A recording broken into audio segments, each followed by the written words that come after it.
Being here today and for taking the time to share this space with us to really elevate and center the needs of immigrant survivors. My name is Casey Swegman. I'm the Director of Public Policy for the Tahereh Justice Center, and we are, of course, deeply grateful to Representative Jayapal for being here today and championing the WISE Act. The WISE Act, of course, stands for Working for Immigrant Safety and Empowerment, and it was introduced in the 117th Congress and reintroduced this Congress. It now has over 30 co-sponsors. We would not be here today without you, without your championing of immigrant survivors and their needs and the right to safety and justice, and the need to improve the systems that so often fail them and leave them vulnerable to re-victimization. The good news is that the solutions are known, and the WISE Act is a powerful and critical piece of legislation that would enhance and expand protections for immigrant survivors.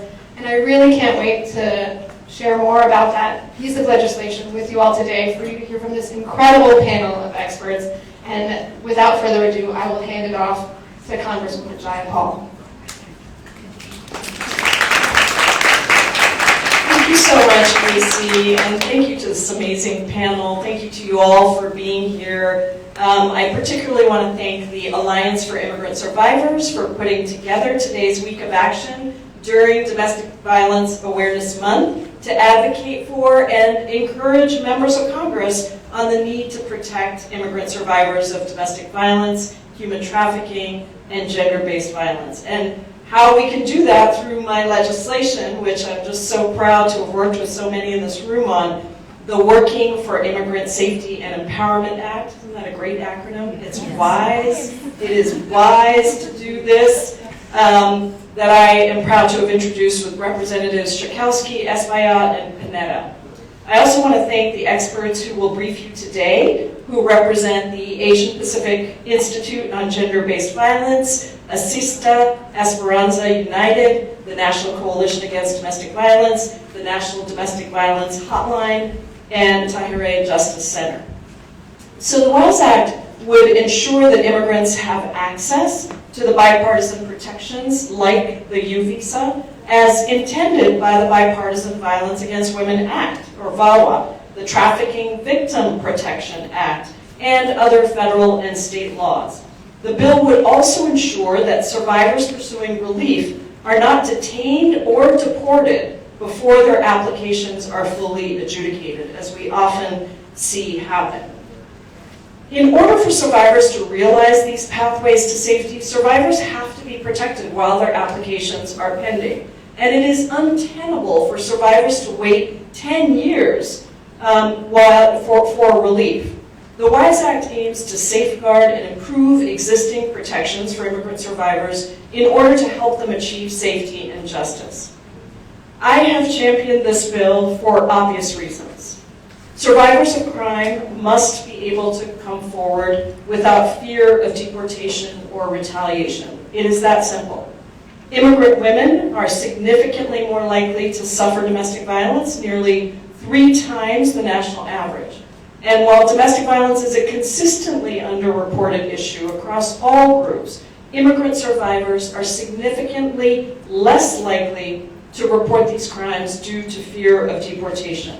As many of you know, I worked as an immigrant rights activist and advocate for 20 years before coming to Congress, and I have seen this play out over and over again. Also was on the board of an organization that worked with South Asian survivors of domestic violence. So in all ways, this bill is right up my alley. However, as it stands, the U visa, which was created with bipartisan support, I remind people, to protect immigrant witnesses and immigrant victims and witnesses of crime, to encourage these people to come forward, report crimes, and cooperate with law enforcement to solve crimes, that has a 10+ years wait due to very arbitrary caps. And that discourages immigrants from coming forward to report crime and work with law enforcement. The Major Cities Chiefs Association has explained that cooperation with immigrant communities is a crucial part of solving crime and preventing further criminal activity within the entire community. So this is near and dear to my heart. I so appreciate you all being here, and I want to thank all of the organizations that have helped organize this briefing. There's a tremendous amount of knowledge on this panel, so I hope that you will tap them for that knowledge, and I hope you have a wonderful session today, and that we continue to increase the co-sponsors on the WISE Act and eventually get it passed and signed into law. Thank you so much.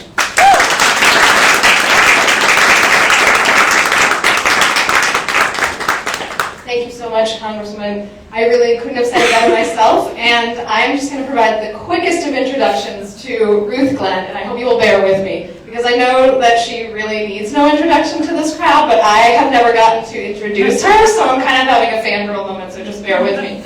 So, up until this Monday, Ruth Glenn was the President of Public Affairs at the National Coalition Against Domestic Violence and the National Domestic Violence Hotline. But as of this Monday, she is the president of a new 501c4, Survivor Justice Action.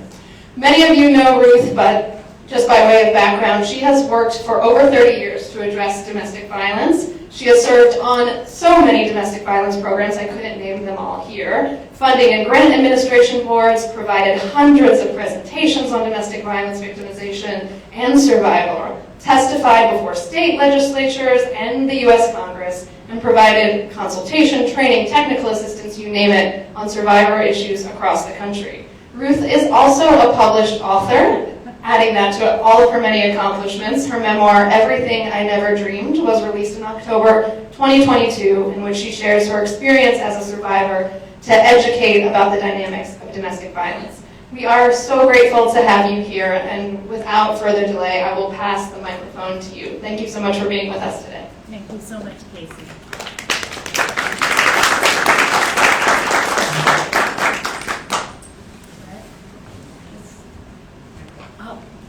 Hi, everyone. Thank you so much, Casey. And I feel so honored to follow Representative J-Wall.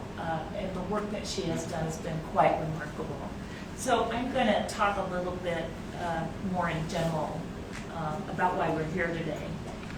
Immigrant and non-immigrant communities often experience domestic violence at similar rates, but individuals without citizenship status or other forms of documentation face heightened risks as a result of factors like language barriers, social isolation, lack of information, limited to no financial resources, cultural beliefs, and of course, or a fear of deportation. Immigration status also can lend increased exploitation in the workplace, with many immigrants working in these jobs and are all known to have high rates of harassment and assault. Every time I'm in a workplace like that, I think about what might be happening for those workers, and it always kind of moves me a little bit. Abusive partners who are trying to control and harm their partners also often use the same dangerous tactics: isolation, intimidation, threats, manipulation of citizenship or residency, financial abuse, and or leveraging their children and families against them. Many immigrant survivors choose not to report incidents of abuse, and Representative J-Wall mentioned that, out of fear of immigration consequences, and they may encounter obstacles in seeking help because of their status. Even so, the National Domestic Violence Hotline has seen small increases of survivors identifying as immigrants or with immigration status concerns, a 24% increase from FY 2022 to FY 2023. But that's still only about 8% of the thousands of contacts the hotline receives every day. I'd like to share with you a recounting of a hotline call that one of our hotline advocates received. The caller reached out because her abusive partner had been physically violent and threatening her. He is a U.S. citizen, but she is undocumented, and he has been interfering with her immigration application process. He threatened to have her deported and to keep their 4-year-old child from her. She was too afraid to report to the police or get help from a program because she thought she would be deported. She has no money and cannot work because she has no status. She received the information from the hotline from her daughter's school, who assured her the services were confidential, and then finally called the hotline for help. Not all immigration paths to the U.S. are the same. The challenges that one survivor faces with their immigration status may be very different from another survivor. But survivors need options for their safety, and unfortunately for immigrant survivors who are facing challenges already, the pathway to safety is even more difficult. Immigration enforcement policies continue to create a culture of fear, and more programs report seeing fewer immigrant survivors at shelters, appointments, or services. That says a lot to us about the fear that they have. Congress has already understood the unique ways in which immigrant survivors experience additional barriers to safety and created important protections for immigrant survivors of gender-based violence in both the Violence Against Women Act and the Trafficking Victims Protection Act. The first iteration of the Violence Against Women Act created a VAWA self-petition process.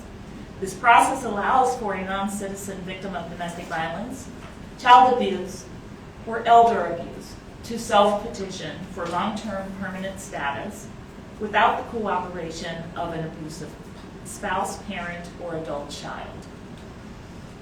Further reauthorizations of the bill and the Trafficking Victims Protection Act have added additional visas like the U visa and T visa and new protections for immigrants. Protections and pathways to status prove to be challenging to access, but also have not kept pace with need and have not comprehensively updated in a very long time.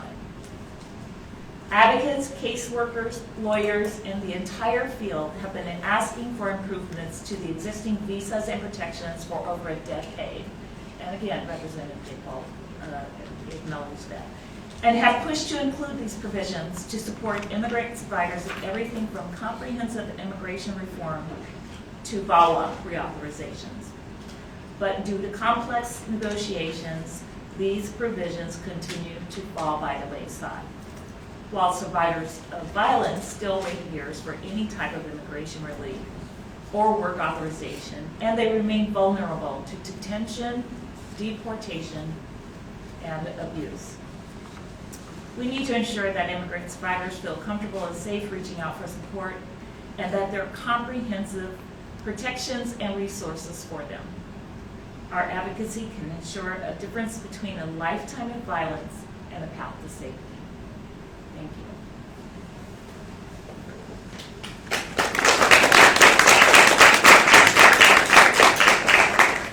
Hi, everybody. I'm Grace Wong. I'm the Director of Policy of the Asian Pacific Institute on Gender-Based Violence. And for those of you unfamiliar with our organization, we're a national resource center that works on addressing domestic violence, sexual assault, human trafficking, and other forms of gender-based violence in Asian, Asian American, Native Hawaiian, and Pacific Islander communities. And one of my pleasures and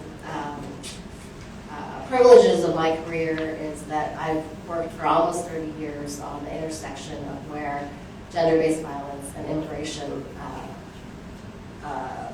intersect, where they intersect. And I happen to be a constituent of Representative Jayapal, and I have had the pleasure of working with her for almost all that time, not completely. But, and so I'm really thrilled to be here with all of you to talk about the experiences that we've had over the years trying to advocate to address the needs of immigrant survivors.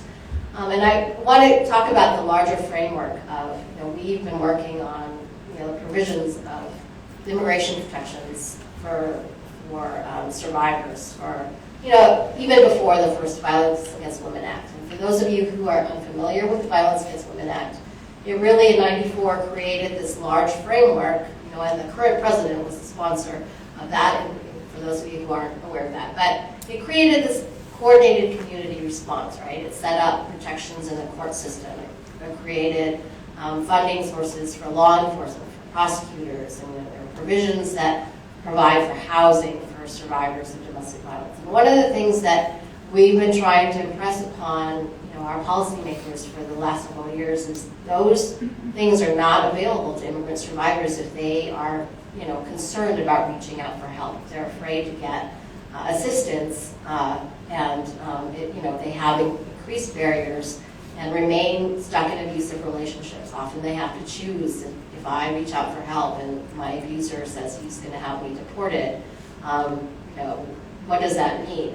And so one of the goals that we have with the WISE Act is to really work on trying to make sure that those barriers, the immigration barriers to safety, are removed, that people can take advantage of all these things that Congress worked on in terms of increasing safety and empowerment in our communities. And so that, that larger framework is what I want to impress upon all of you, especially in the larger context right now when the dialogue and the rhetoric really is about immigrants as criminals, immigrants creating burdens in our community. And what we really want to do is just to be able to give people the tools to be able to support themselves, to be able to take care of their families, to be able to recover and overcome abuse. And so that's the larger framework that we're talking about.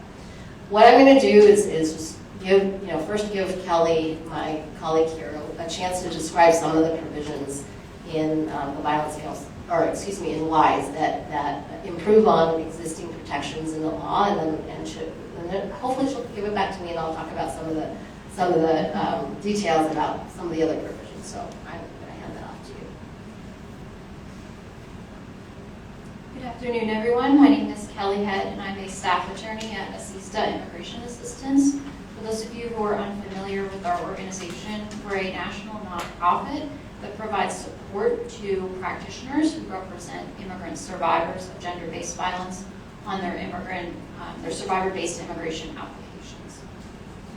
Immigrant survivors are living in a time of fear and uncertainty. Anti-immigrant sentiment is rife, and ongoing barriers to relief and access to economic and social supports continue to make immigrant survivors less safe. The WISE Act is a positive alternative that enhances immigrant survivor safety by reducing backlogs, granting access to work authorization, and helping immigrant survivors come out of the shadows. I'm going to talk about a few of the most important aspects of the WISE Act today. I'll discuss U-visa reform, access to work authorization, protections from detention and deportation, confidentiality provisions, limitations on immigration enforcement in protected areas, and improvements to the Special Immigrant Juvenile Status Program. One of the most important aspects of the WISE Act is its strategy to improve access to the U-visa program. The WISE Act will reduce the U-visa backlog by eliminating the U-visa cap. Under current law, only 10,000 U-visas can be granted per year. Because immigrants are uniquely vulnerable to crime victimization, the demand for U-visas has exceeded the supply for about a decade. Right now, there are more than 300,000 people waiting for U-visas. That includes spouses, children, and parents of immigrant survivors, many of whom have been separated from the survivors in other countries and will continue to be separated while they wait for a final adjudication of that application. The U-visa cap has led to egregiously long wait times for immigrant survivors, as Representative Jayapal was mentioning. Right now, an immigrant survivor has to wait about 5 years just for U.S. citizenship and immigration services, or USCIS, to make a bona fide determination on their application. That's not a final adjudication. It just provides temporary relief from removal and access to work authorization. And survivors will have to wait about 14 years for a final adjudication of their U-visa. During this time, especially during those first 5 years, they lack stable and lawful immigration status, they're subject to detention and deportation, and they're vulnerable to re-victimization. Under the WISE Act, USCIS will be able to grant U-visas to all eligible immigrant survivors of violence. Immigrant survivors will be able to get their status in a timely manner. They'll be able to start the process of healing from the trauma that they've suffered. They'll be able to reunite with families, some of whom they've been separated from for years or even decades.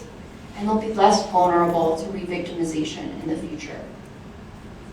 The WISE Act also has critical improvements to access to the U-Visa program.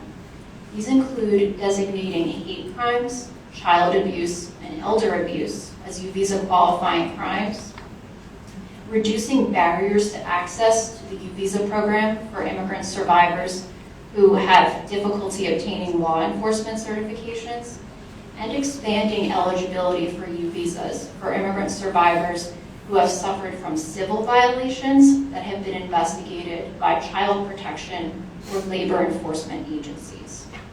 These critical changes will ensure that more immigrant survivors of violence are able to access safety and justice, including LGBTQ+ and other immigrant survivors who have experienced hate crimes based on their race, religion, or ethnicity. The WISE Act also addresses the critical issue of access to work authorization for immigrant survivors. As attention and awareness of economic abuse has increased, domestic violence advocates increasingly prioritize helping survivors become financially self-sufficient. But many immigrant survivors lack work authorization while they're waiting for their applications to be adjudicated. And if they're unable to work lawfully, they are vulnerable to continued control from their abusers. They often find themselves trapped in abusive relationships, and they have difficulty establishing financial independence. The WISE Act helps immigrant survivors get out of abusive relationships and establish financial independence by granting work authorization within 180 days of a survivor's filing of a victim-based immigration application. The WISE Act also codifies and makes stronger the existing guidance from this administration that protects immigrant survivors from immigration detention and deportation. The bipartisan group of lawmakers who Representative Jayapal mentioned, who created the Immigrant Survivor Protections in VAWA and the Trafficking Victims Protection Act, they understood that the threat of deportation is a particularly potent tool of control for abusers of immigrant survivors, and that keeps them in the shadows. Under the WISE Act, immigrant survivors will not be deported while they're waiting for their immigration applications to be adjudicated. There will also be a presumption of release from immigration detention while those victim-based applications are pending, which can be rebutted for public safety purposes. When the threat of detention and deportation recedes, abusers have one less tool to control immigrant victims. Immigrant survivors will be able to come out of the shadows. With the protections of the WISE Act, they'll be able to safely participate in our legal system and help bring their abusers to justice, which ultimately enhances everybody's safety. The WISE Act also has critical confidentiality protections for immigrant survivors who are applying for victim-based immigration relief. It ensures that immigration adjudicators can only use the information in a victim-based application to adjudicate that application. This grew out of a policy from the last administration that directed USCIS, the immigration agency, to forward unsuccessful survivor-based applications to ICE. Under the WISE Act, immigrant survivors will not be punished for coming forward. The WISE Act also codifies and improves upon the existing guidance that limits immigration enforcement in protected areas where immigrant survivors and their children access essential services and support, with some exceptions for public safety and national security. Some of these protected areas under the WISE Act include domestic violence shelters, rape crisis centers, courthouses, schools, child care facilities, hospitals, and places of worship. The WISE Act ensures that immigrant survivors and their children will be able to access these essential services and safety and support without having to worry about the threat of immigration enforcement. And finally, the WISE Act makes some significant improvements in the backlog for special immigrant juvenile status.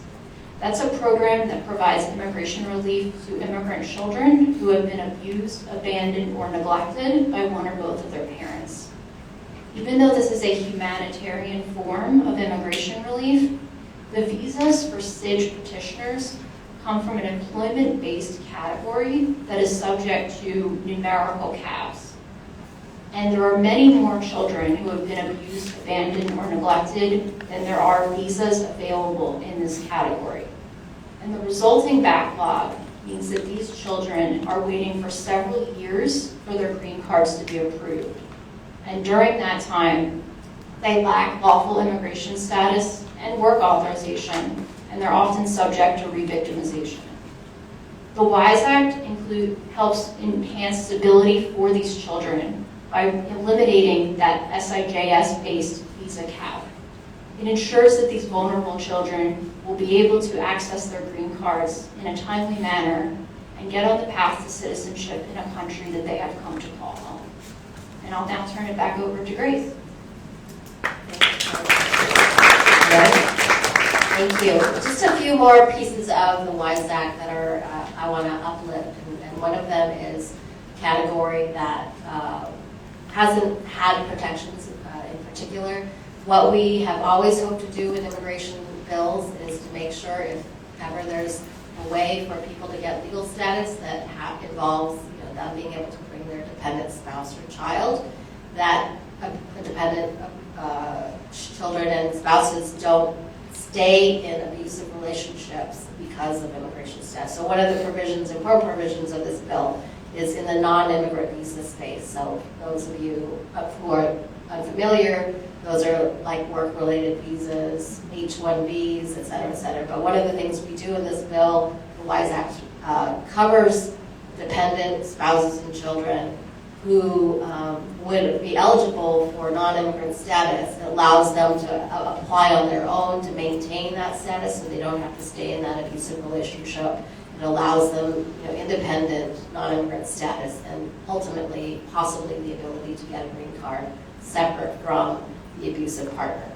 The other thing that we want to uplift is, for those of you who haven't heard about the bill, Lift the Bar, which is also Representative Paul's bill, that bill is incorporated in the WISE Act in terms of being able to access critical supports that relate to the health and safety of survivors. And I just want to flag for you, in the domestic violence and sexual assault, human trafficking field, we all know that access to benefits serves as a lifeline for people to not have to rely on abusive partners. Access to cash benefits, food assistance, healthcare assistance, housing. And as a technical assistance provider for victims, that consistently access to housing is like one of the most critical areas that everybody knows that without that, survivors stay in abusive relationships. They continue to experience the trauma. And so one of the important provisions of this bill really clarifies some of those long-standing restrictions that have been in our immigration law since 1996 that reduces eligibility for legal immigrants to access benefits. And so what it does is clarify that anybody that has lawful immigration status is qualified to be able to access those federal benefits. It removes a 5-year wait for cash assistance and Medicaid for legal immigrants. It adds U-Visa, the whole category of U-Visa. For those of you who are unaware, people with approved crime victim visas are not eligible for federal programs because that whole category was created way after the 1996 immigration welfare restrictions. And so it updates existing laws related to public benefit assistance to include U-Visa holders. And then the other thing it does is, the other set of provisions is update our housing laws that also have ignored U-Visas as well as VAWA-related protections. And so access to those, as Kelly mentioned earlier, we all know that access to those financial benefits is critical for survivors to be able to overcome and escape abuse. And so those are some of the pieces included here. And then finally, one more section that I just wanted to highlight for you is the addition of the ability for people who are married to U.S. citizens who have approved, who can show that they've been abused by their U.S. citizen spouse. It allows them to naturalize on a 3-year timeline like others who remain with their abusers. Current law says that if you are married to a U.S. citizen and they petition for you and you remain in marital harmony, that you can apply for your citizenship within 3 years of getting your green card. What this does is update the law to say that you don't have to stay with that person if you've been abused by them, and so you'd be able to apply for citizenship within 3 years as well. So those are some of the highlights of the law, and we'll be happy to take questions about those provisions afterwards, but I want to pass it to my colleague Casey next.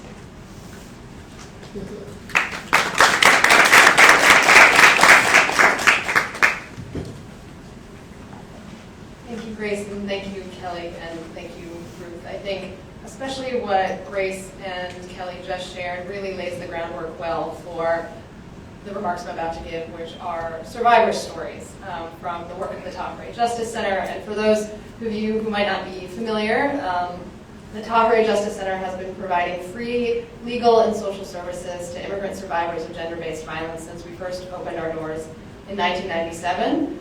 Before some of the humanitarian forms of relief and visas that we were talking about today even existed, and Tahoe, along with many of the people at this table and many of the people in this room, worked together to create those life-saving programs. And we're fighting now to ensure that they continue to be. Just by way of quick background, I've been at Tahoe for about 10 years, and the majority of that time was spent in direct services.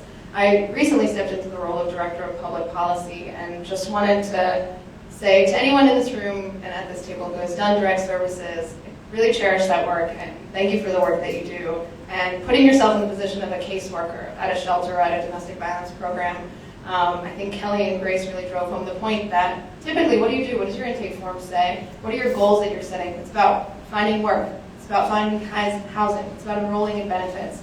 And if you are coming on a U visa waitlist or having not yet received an adjudication because of a backlog or an arbitrary cap, how are we going to work on those goals together if we do not have access to those things because we don't have work authorization, we're barred from federal benefits? Really putting yourself in the mindset of the caseworkers who are trying to help in the way that they are hamstrung right now, and the survivors who are trying to get safety, who are likewise really struggling with these barriers. So as I said, I'm here to share a client story to humanize the issues that we're talking about today.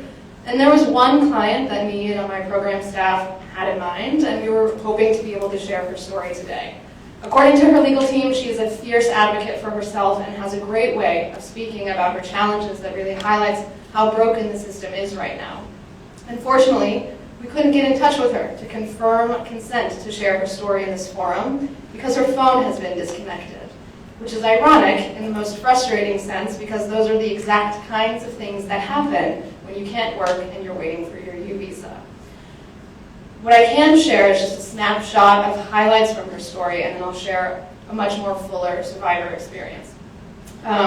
So that client has been in the United States since she was a young child.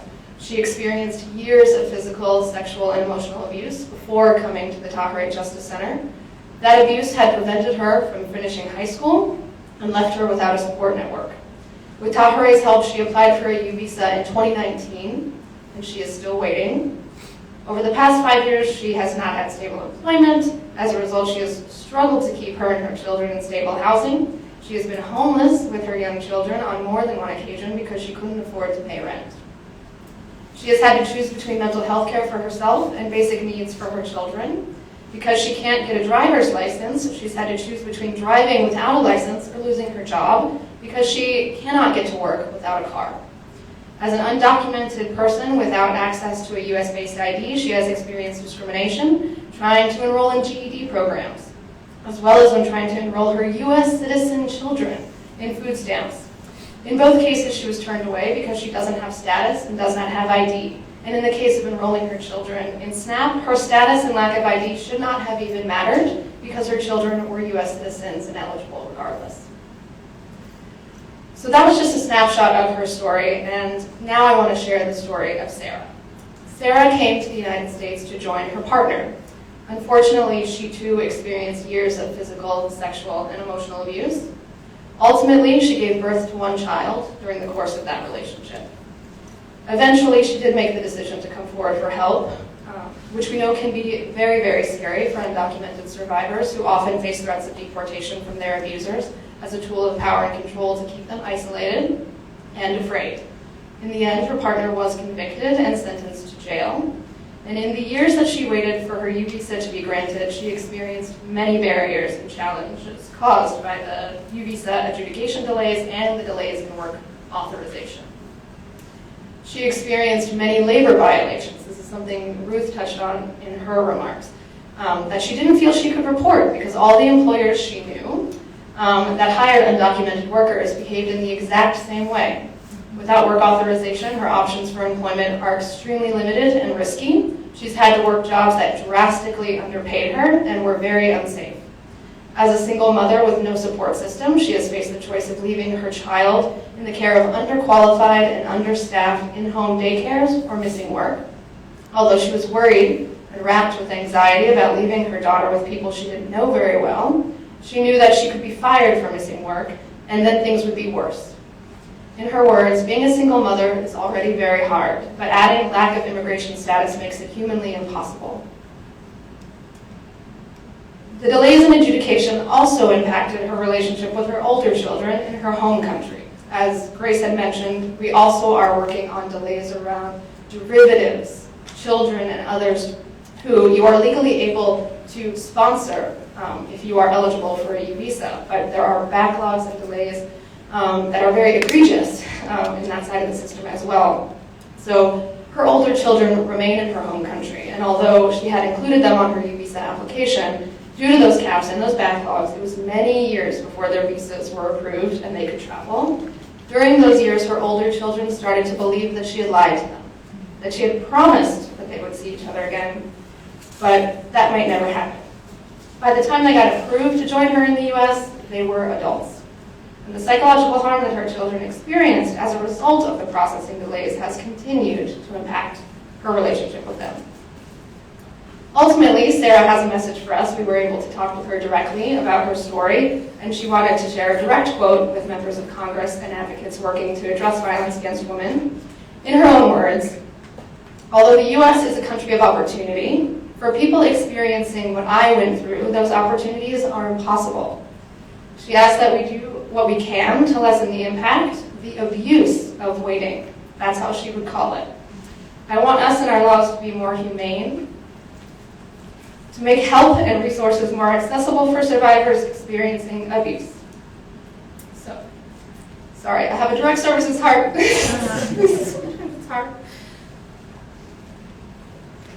But all I would ask is that we keep Sarah in our thoughts as we push forward in our movement and find ways every day to ensure that we are not leaving immigrant survivors behind.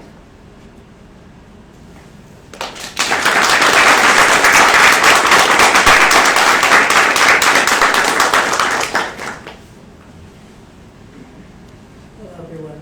Can you hear me okay? Yes.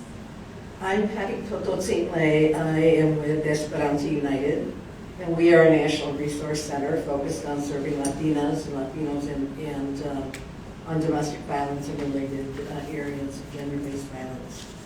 I want to close this by recognizing the unbelievable leadership of Congresswoman Jayapal. She is a champion and has been focused on this for some time, as well as the other co-chair organizations that are sitting here at the table. And I just want to also say thank you to all of you for the just the great information and the heart that you all give today. And I also want to thank the network of advocates that have worked with us and work in the field all the time. Every day, advocates are doing everything they can to support immigrant survivors. So thank you to those of you in the room and to those who couldn't be here with us today. We cannot do this advocacy alone. We need everyone to be with us and with Congresswoman Jayapal. I hope that she'll be able to get many more sponsors and that there just won't be any reason why this doesn't move forward. because the WISE Act represents a vital step towards achieving safety, economic justice, and improving existing protections for immigrant survivors. It also recognizes immigrant survivors' contributions to our society and economy by allowing them to work legally and to pursue citizenship. We need to continue to champion the cause of immigrant survivors and work towards a brighter future. At Esperanza United, we do work with Latinas, Latinos, many of whom are immigrant survivors. Many have shared with me and the staff at our shelter and in our community programs what's at stake when they are experiencing major wait times on their cases. These waiting periods can be devastating to survivors' mental health and well-being. But also there are others that are invested in their well-being and the outcome of the immigrant survivors, like their attorneys, their advocates, and whole communities. When an advocate at Esperanza United gets a call that someone's U visa has come through, or that they finally have their work ordered to be able to work, I mean, there's a celebration, a mini celebration that happens each time because the waits are so long. The networks supporting immigrant survivors are waiting with them and feeling as stuck as the survivor feels until those cases are resolved. Being able to access a fair wage job, we all want that. So survivors need that as well. Being able to access a fair wage job and receive public benefits are part of survivor justice. I want to thank you all. It will now open up the room for any questions. Thank you.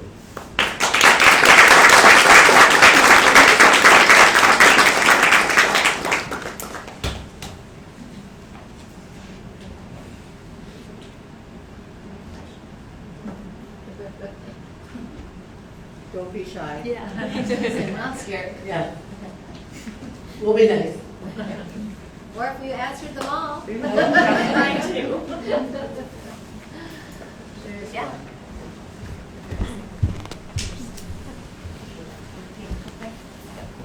Can you hear me? Yeah.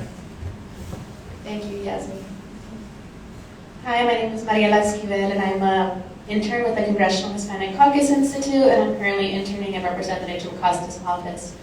My question is, if this were to get passed, then what would then be the aftermath of providing mental health services for women who, or anybody who are survivors of this stance? Because I know even then, like with insurance or other things, like it's definitely hard to get those mental health services for immigrant survivors. So how would it be something that we could take steps forward to be able to provide those services as well for them?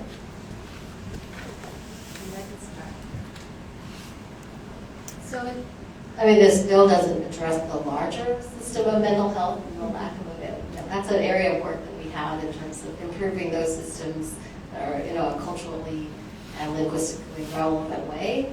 But what this bill does do is allow for those that have, legal status, the ability to access, whether it be Medicaid or access to the Affordable Care Act, insurance systems, allow them access to the ability to pay for services. And we've got a lot of work, all of us have a lot of work to do to improve the mental health system, in particular for immigrants and communities where, cultural and linguistically relevant, much less competent services are available. So I think that there are multiple steps, but this is a first step. And the other piece of it is, one of the things too is one of the fear that folks have in terms of reaching out, because, for help generally because of their immigration status, even to access our victim services program can't be underestimated. And so what I do want to say is providing access to lawful status or removing that fear that if you reach out for help, you're not going to, you're going to be deported. Is really important because all of us that have victim services programs, we many of our programs offer group support. They some of them provide mental health counseling or have counselors on staff, and so those are available for everybody. And what we want to do is make sure that they also no matter what your status is, are not afraid to reach out for help. So we call it promise that. I would just add to that there are a lot of services out there that our immigrant survivors without documentation can't access, right?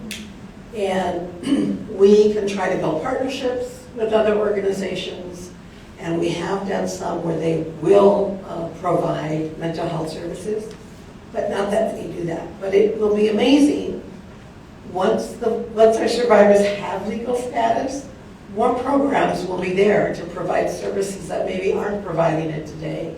Because there is a fear on their part about how they provide services and they pay for those services when the immigrant survivor can't pay for them themselves, and when there's no documentation. And so organizations that want to do good don't always do good all the time. But I think they can do better when this type of legislation passes. Hi, my name is Taylor Jonathan. I'm a congressional intern with RDC in Texas. My question would be, once this bill is passed, how long do you think it would take to see a significant difference within the immigration community?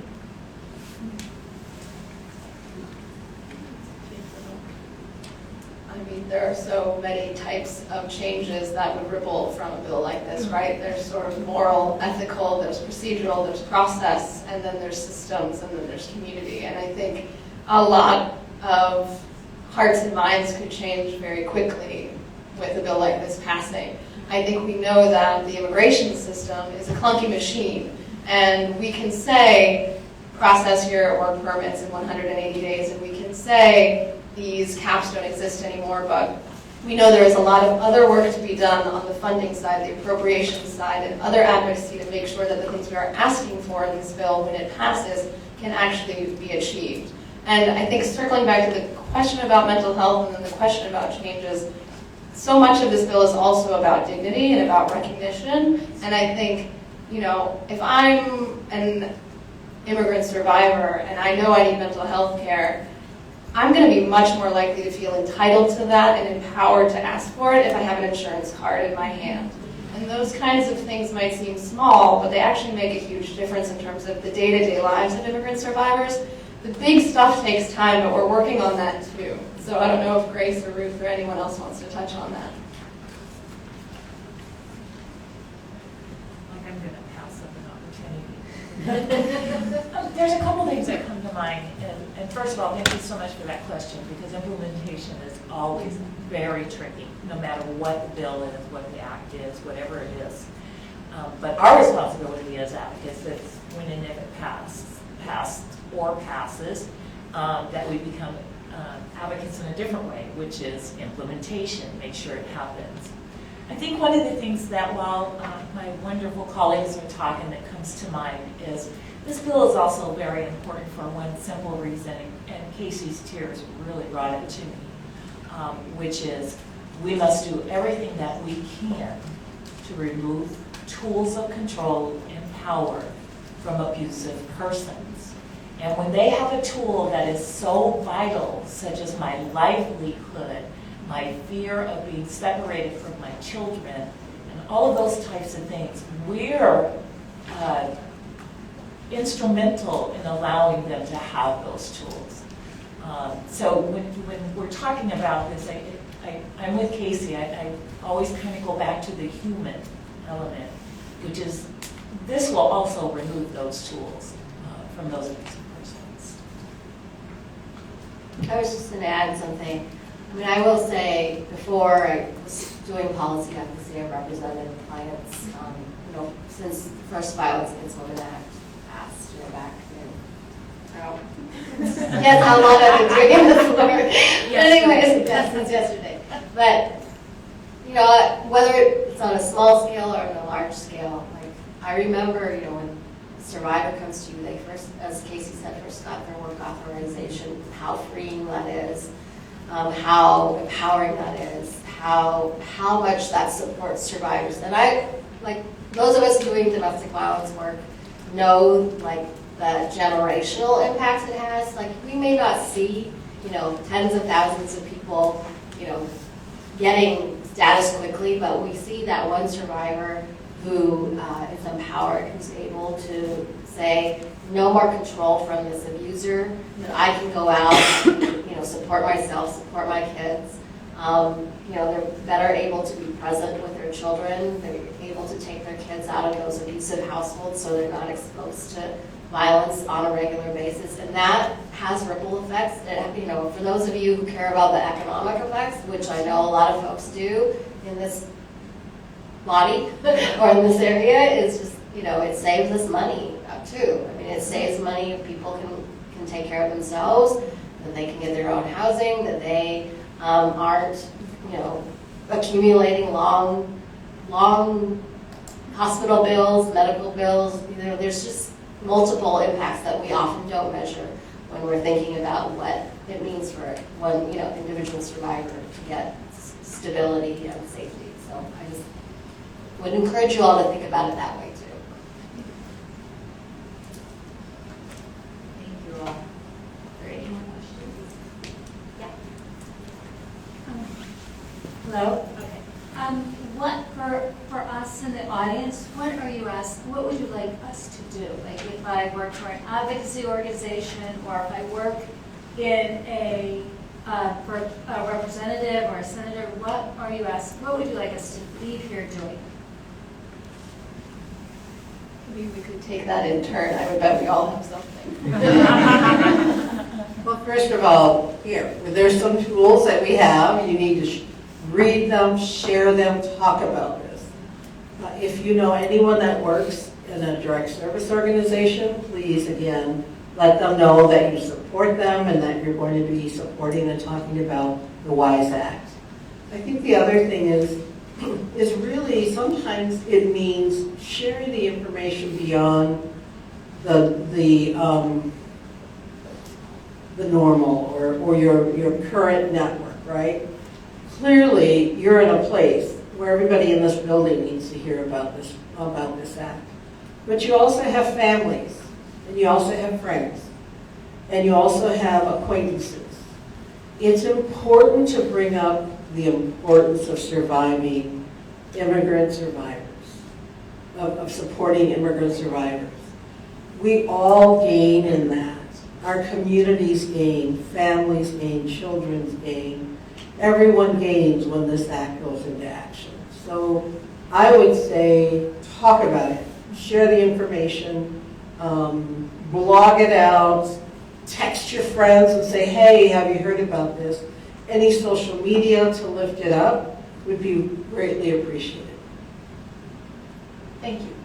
I think just building on that, there is a broader movement for ending gender-based violence that we are a part of and that immigrant survivors are a part of. And so whenever there is policy on the table, solutions being discussed, meetings in the halls of this building, I would love it if every single time those conversations were being had, the analysis of how does this help or hinder an undocumented immigrant survivor was a part of that conversation.